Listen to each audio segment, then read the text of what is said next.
Now to the latest on the disaster response in Southern California. President Trump spent part of Friday touring those fire-ravaged communities and pushing for major changes in our nation's disaster response. NBC's Steve Patterson is in Pacific Palisades, California for us this morning.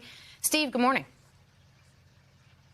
Laura, good morning. As you mentioned, the president arriving to Los Angeles, greeted by Governor Newsom after repeatedly criticizing state leadership for their response to the wildfires. The president putting new stipulations on providing federal aid to the state, including requiring voter ID laws and for California to pump more water. The governor responding to that, saying that the water pumping policy in California hasn't really changed since the president's first term in office, and that other states don't require voter ID. Meanwhile, earlier, the president was in North Carolina, heavily criticizing FEMA for what he describes as a sluggish response to the hurricane there, even floating the idea of possibly abolishing the agency entirely. Here's what he said.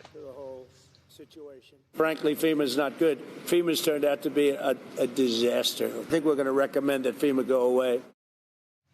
In order to shut down FEMA, it would require congressional approval. The president also floating the idea of possibly signing an executive order that would look into FEMA and make recommended changes. Meanwhile, back here in California, firefighters say they have the upper hand on most of the major fires burning in the area, but there is rain in the forecast. So berms and barriers have been set up around those burn scars to try to prevent any possible toxic runoff from flowing into waterways or even into the ocean, as the threat of mudslides here grows even larger.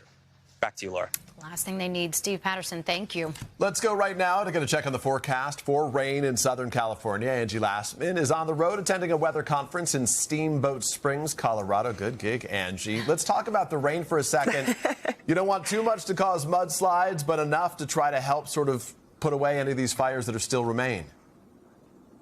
Yeah, and it's going to do exactly that. It's going to alleviate some of this kind of difficulty that the firefighters have had over the past couple of weeks. Peter and Laura, good morning to you. I am in Steamboat Springs. It's snowing here, and this is all part of the same storm system that's going to offer up some relief for our friends in California. Let's take a look at exactly what we've got in store. There's a low-pressure area that's going to spin some of this rain on into the coast. The timing, tonight into Monday afternoon. This is going to give us a good dosing of rain. We've got multiple inches, up to 2 inches in some of the wettest locations, and over a foot of snow is possible across those higher elevations up into the mountains. Now, our biggest concern, you heard Steve say it, the burn scar threat. With those high rainfall rates, we know that debris flows are going to be a difficult thing folks will have to deal with across this region. Notice all the fires we've seen since June across that area. We'll watch for some localized flooding for folks. You can see the flash flood risk extends from Santa Barbara down through Mission Viejo, of course, including the Los Angeles area for today.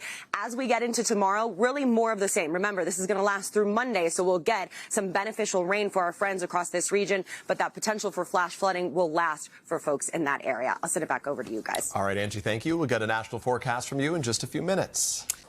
Hey, thanks for watching. Don't miss the Today Show every weekday at 11 a.m. Eastern, 8 Pacific on our streaming channel, Today All Day. To watch, head to today.com/allday or click the link right here.